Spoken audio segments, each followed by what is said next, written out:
Assalamualaikum warahmatullahi wabarakatuh. Salam sejahtera buat kita semua. Apa kabar sobat anak novel? Jumpa lagi dengan kita. Tapi kali ini kita nonton novel baru sobat anak novel. Jamdulnya Kebangkitan Panglima Perang. Yang pastinya seru deh. Oke, tanpa berpanjang kata, Markiton, mari kita nonton.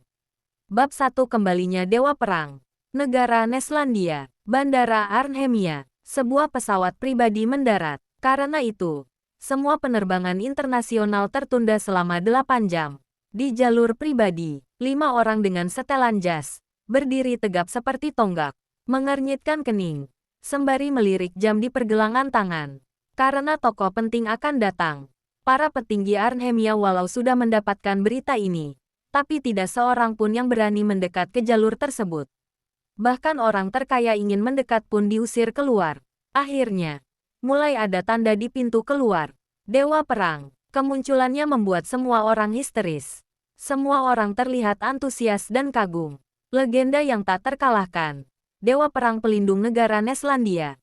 Dia merupakan panglima perang satu-satunya berpangkat 5 bintang. Julukannya, Kunlun.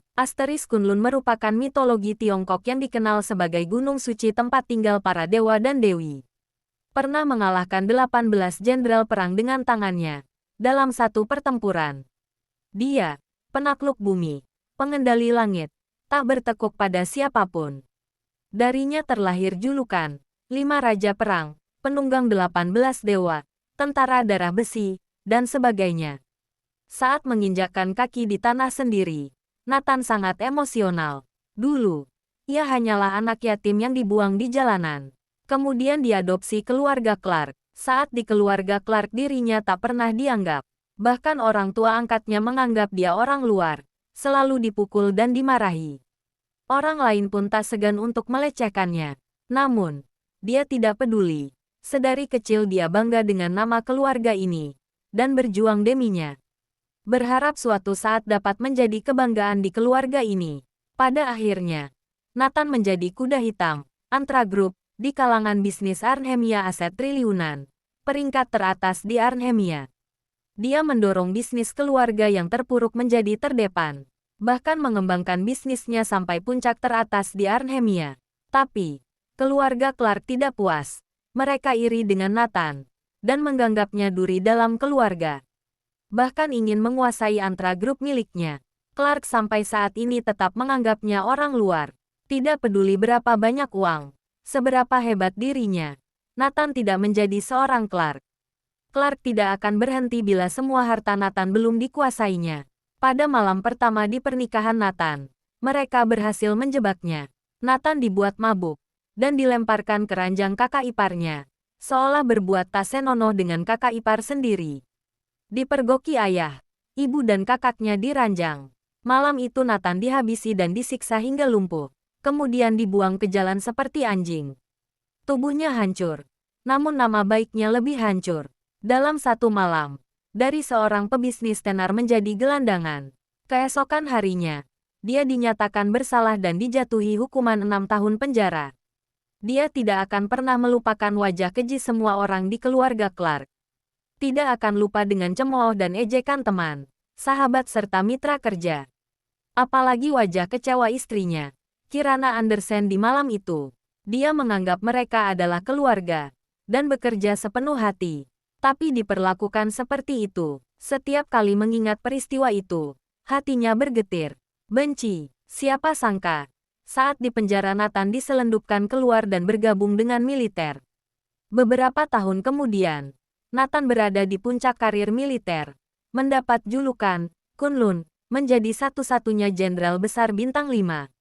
Dan sekarang dia kembali. Jika mengetahui hal ini, para Clark harusnya mulai gemetaran. Nathan bertanya, Neville, bagaimana keadaannya? Neville Dittman, yang dipanggil Green Dragon, pimpinan dari 5 jenderal, berkata dengan hormat, sudah kuselidiki. Malam ini istri Anda, Kirana, sepertinya akan menikah. Tepat malam ini pukul 10. Malam pertama Nathan dengan Kirana. Nathan dijebak hingga masuk penjara. Kirana menjanda selama 6 tahun. Tidak tahu berapa tekanan yang ia dihadapi. Yang paling diinginkan Nathan saat ini adalah bertemu Kirana. Neville Ditman dengan ragu berkata, ada satu hal lagi. Clark malam ini mengadakan perjamuan perayaan bisnis baru di Hotel Sunsin. Beberapa orang datang mengundang Anda. Clark juga mengirimkan orang ke sini. Namun, aku belum menolaknya secara langsung. Jam? Tanya Nathan. Jam 8. Oke. Beritahu Clark. Aku akan datang dalam perjamuan. Dua waktu yang tidak bertentangan. Nathan menyetujui. Hotel Sunsin Arnhemia. Perjamuan perayaan keberhasilan perusahaan Clark sedang berlangsung di sini. Melalui Antra Group, mereka sekejap menjadi konglomerat. Pesta yang luar biasa ramai. Darwin Clark, sebagai kepala keluarga, dengan wajah berseri, Tuhan memberkati keluarga Clark. Dengan memiliki penerus yang luar biasa. Saat ini Clark Group telah menjadi wajah baru Arnhemia. Ketiga putra dan satu putri Darwin sibuk menyambut tamu. Dengan senyum lebar di wajah. Generasi muda dari Clark sangat terlihat bangga. Mulai hari ini, keluarga Clark menjadi konglomerat. Mereka juga akan menjadi generasi kedua yang top di Arnhemia.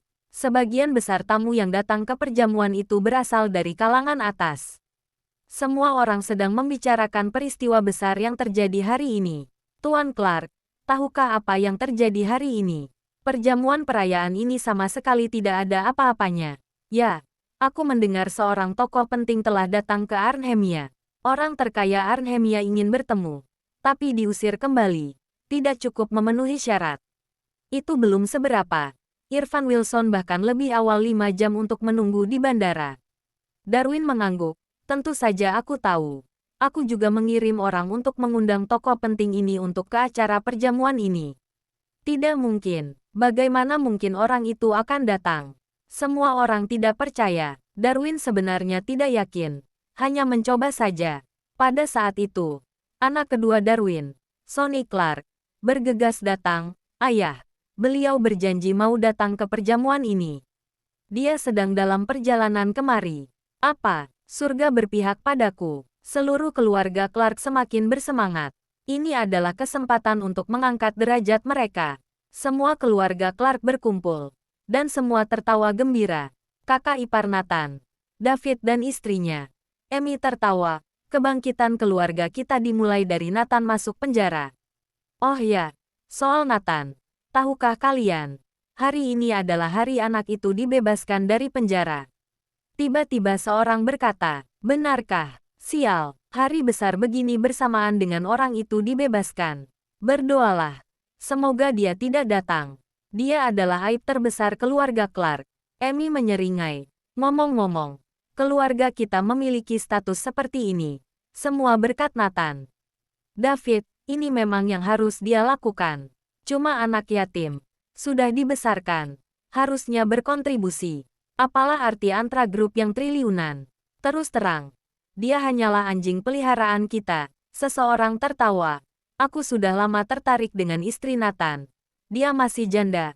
Aku akan menikahinya. Hahaha. Semua orang tertawa terbahak-bahak. Semuanya.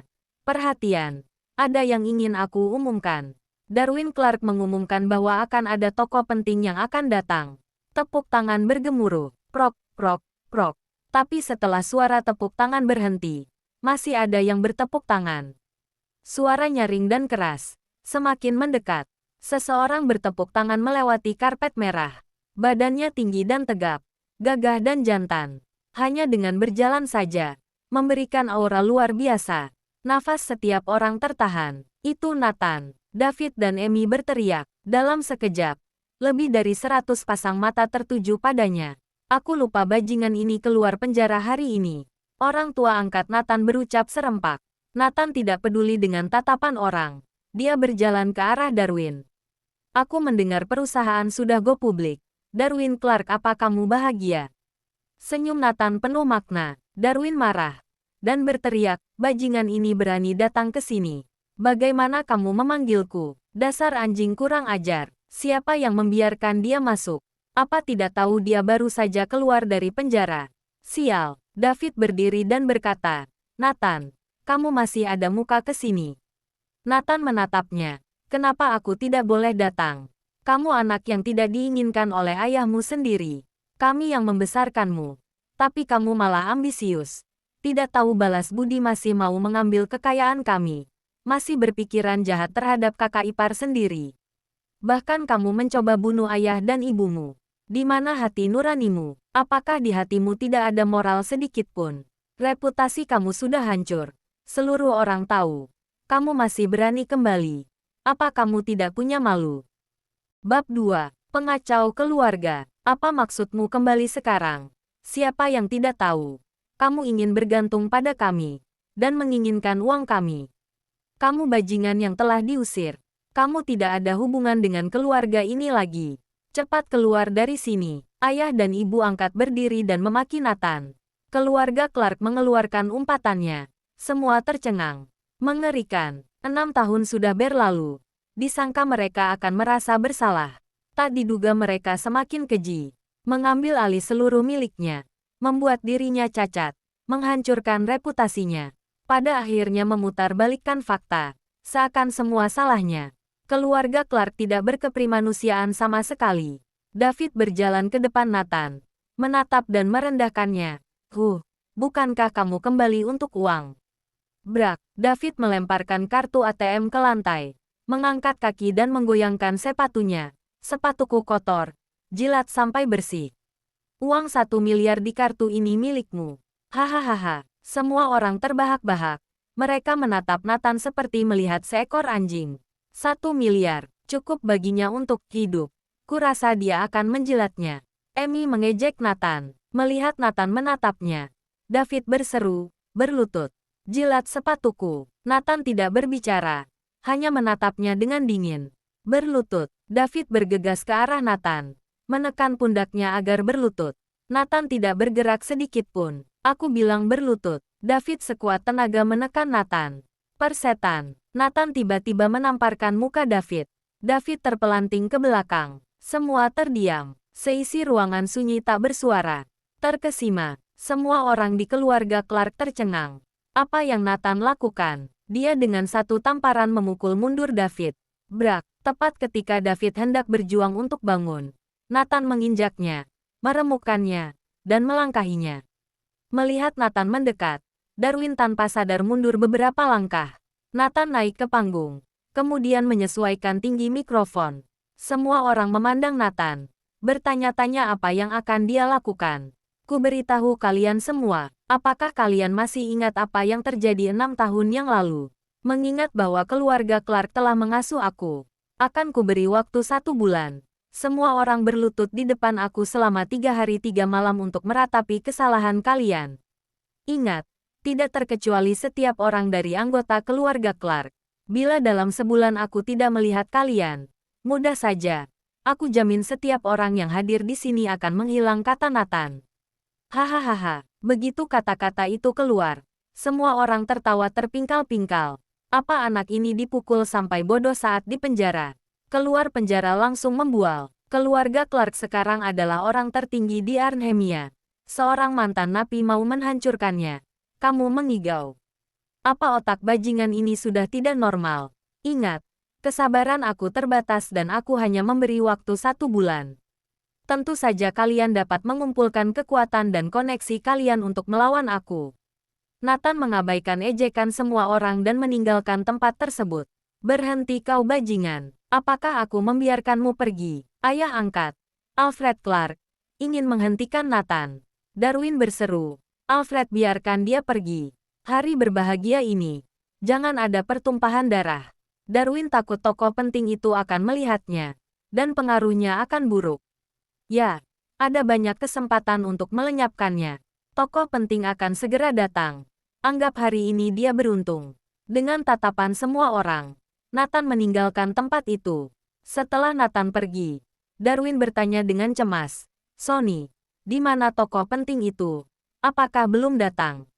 Sonny tampak bingung. Seharusnya sudah datang sejak lama. Aku cek terlebih dahulu. Setelah Sonny menelepon, wajahnya pucat pasi. Ayah, tokoh penting itu sudah datang. Tapi dia pergi lagi. Apakah orang itu sudah datang? Orang itu bilang keluarga kita seperti sekelompok babi bodoh. Tidak sederajat. Aku mengerti. Pasti dia tadi melihat bajingan Nathan mengacau di sini. Kemudian marah dan pergi. Pasti dia mengira kita tidak menghormatinya. Darwin berteriak, bajingan. Kamu tidak akan mati dengan tenang. Semua orang baru mulai menyadari Nathan telah merusak acara Clark, menyebabkan tokoh penting pergi. Ini sama dengan merusak kesempatan emas Clark. Nathan adalah pengacau keluarga. Mata semua orang penuh amarah dan berharap bisa menelan Nathan hidup-hidup. Apalagi orang tua angkat dan saudara Nathan. Semakin membencinya. Nathan, kamu tunggu saja. Setelah meninggalkan Hotel Sunsin, orang yang ingin dicari Nathan adalah istrinya, Kirana. Dalam kehidupan ini, dia tidak bersalah pada keluarga Clark. Dia juga tidak bersalah pada teman dan kerabatnya. Tapi hanya bersalah pada Kirana Andersen, pengantin baru yang masuk penjara keesokan harinya. Membiarkan Kirana kehilangan nama baiknya dan menjadi janda selama 6 tahun. Selama 6 tahun, wanita ini telah menanggung banyak penderitaan. Namun jika aku kembali, aku ingin memegang tangannya dan membalikkan dunia ini. Setelah ragu-ragu untuk waktu yang lama, Nathan akhirnya menekan bel pintu. Brak, ketika pintu terbuka, wanita muda itu menjatuhkan ponselnya ke tanah. Setelah melihat wajah Nathan dengan jelas, Kirana menangis. Ayo masuk Kirana, bila sudah ambil paketnya. Pertemuan keluarga akan segera dimulai. Kakekmu akan menyelesaikan pernikahanmu di pertemuan keluarga malam ini. Dan pernikahan keduamu tidak bisa dihindari. Iya Kirana, cepat dan dandan yang cantik. Kakekmu menjodohkanmu dengan blasteran. Terdengar suara orang tua Kirana dari dalam. Kirana, aku sudah kembali. Nathan terharu dan ingin memeluk Kirana. Prak, namun sebuah tamparan dari Kirana. Buat apa kamu kembali? Aku sudah melupakanmu. Kirana menangis. Segera, orang tua Kirana, James Andersen dan Amanda Pramana, keluar. Ketika mereka melihat Nathan, keduanya terkejut. Kamu masih memiliki muka untuk kembali. Apakah kamu tahu berapa banyak kritik yang telah diderita keluarga kita karena kamu? Terutama Kirana. Apakah kamu tahu berapa banyak penderitaan dan kritik yang dideritanya selama 6 tahun? James mengamuk. Amanda juga mendorong Nathan. Ketika kamu masuk penjara, kamu harus memahami bahwa kamu dan Kirana sudah tidak mungkin bersama lagi. Kamu seorang penjahat. Kamu sampah masyarakat di Arnhemia. Kamu hanya menghancurkan Kirana bila kamu kembali. Nathan tidak tahu seberapa besar penderitaan Kirana dalam 6 tahun terakhir. Dan bahkan demi dia, Kirana tidak menikah lagi selama 6 tahun. Nathan tampak serius. Aku kembali kali ini. Aku tidak akan pernah meninggalkan Kirana lagi. Aku akan memberikan masa depan yang cerah untuknya. Biarkan dia memiliki seluruh dunia. Hahaha. James dan Amanda tertawa. James berkata, Nathan, aku tidak bermaksud apa-apa. Kamu mendekam di penjara 6 tahun. Masa depan apa yang bisa kami berikan pada Kirana? Amanda menambahkan, ya, hanya dengan bualanmu. Membual juga ada batasnya. Nathan tersenyum. Jangan khawatir. Aku pasti akan mengambil kembali apa yang hilang saat itu. Aku akan menghancurkan keluarga Clark dalam sebulan. Kali ini, bahkan Kirana tidak sanggup mendengarkan dia lagi. Kirana berteriak, Nathan, bisakah kita lebih realistis? Tidak masalah jika kamu baru keluar dari penjara. Sadarlah. Dan mulailah dari awal. Aku yakin kamu akan sukses lagi. Tapi janganlah mengucapkan hal-hal tidak masuk akal seperti itu. Kamu tahu betapa kuatnya keluarga Clark sekarang. Belum lagi era saat ini jauh dari era 6 tahun yang lalu. Nathan berkata dengan serius, Kirana, kamu harus percaya padaku. Aku bisa membuat keluarga Clark sujud di kakiku sekarang hanya dengan satu kata. Gimana sobat anak novel? Seruga ceritanya. Jangan lupa bantu kita ya. Di subscribe, like, komen dan share videonya.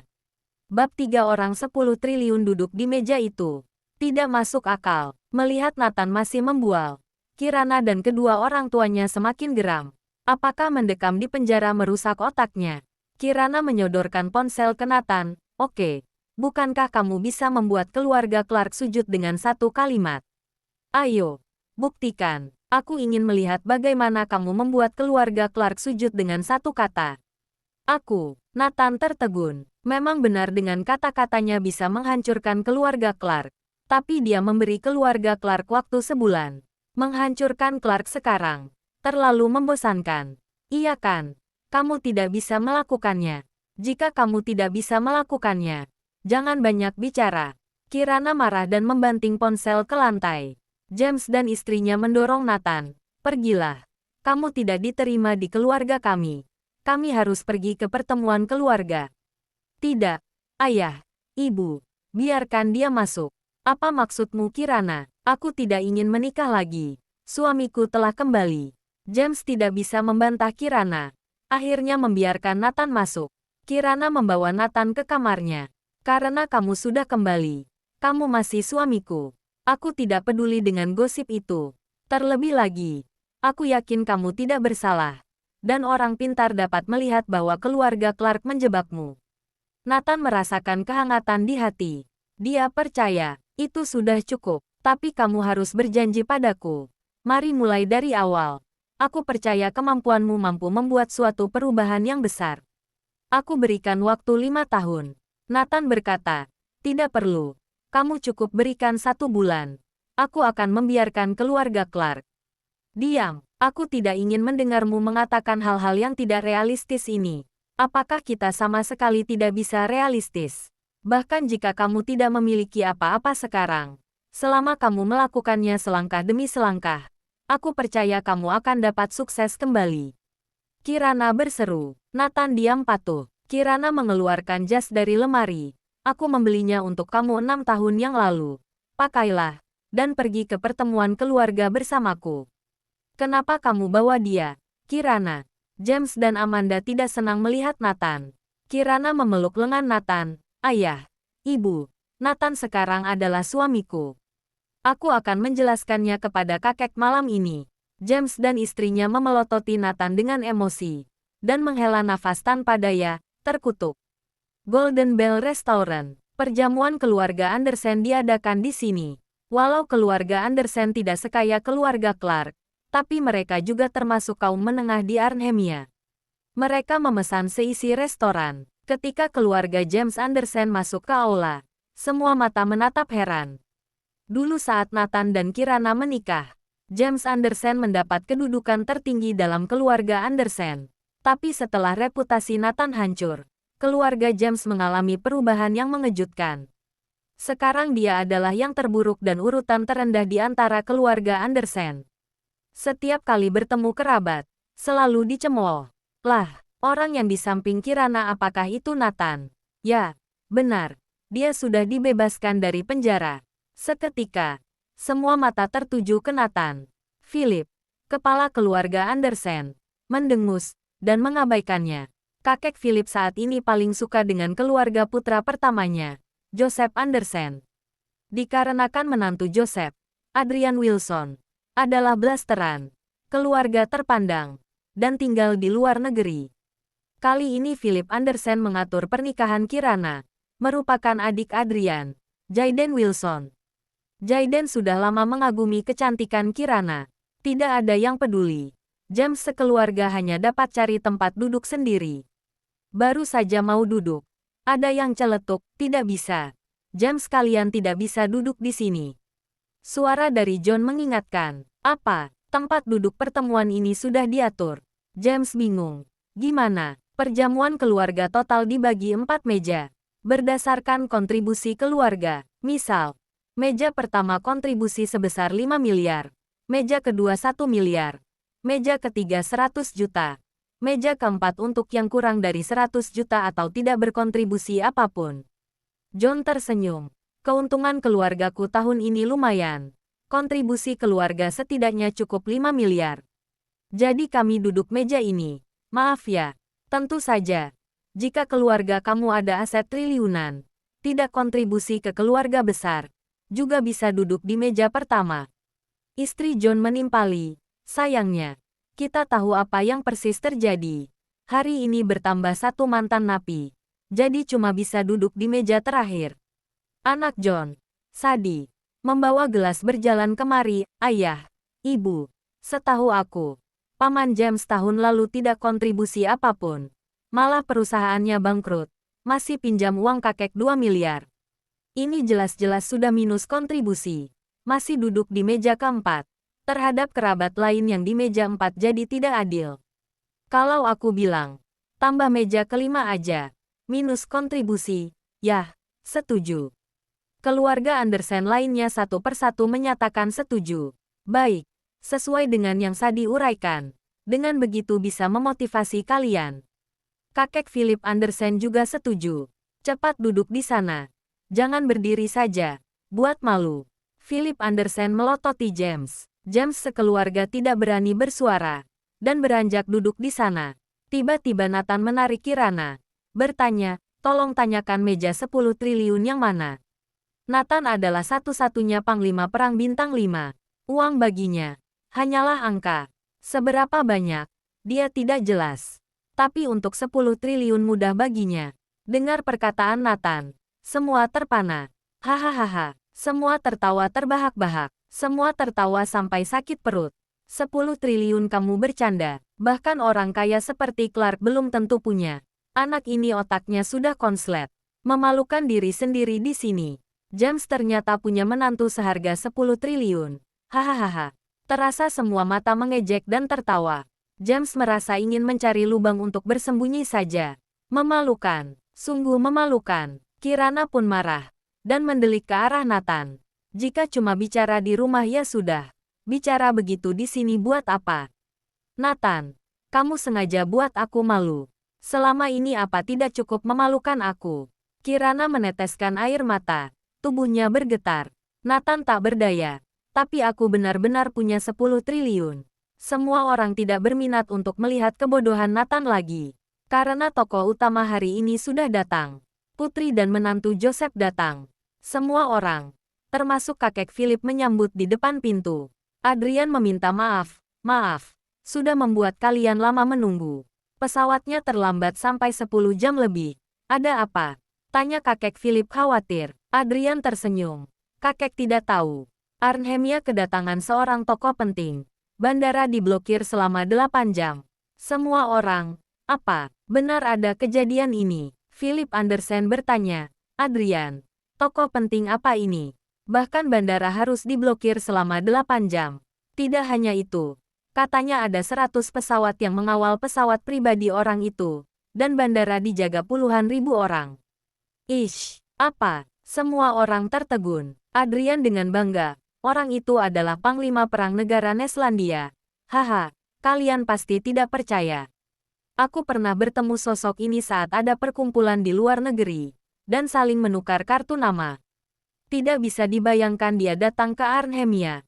Aku akan mencari waktu untuk mengajaknya bertemu. Dapat dukungan dari dia. Keluarga kita pasti akan mendapat kedudukan di kota ini. Ya Tuhan, hebat sekali. Sosok seperti ini kamu juga kenal.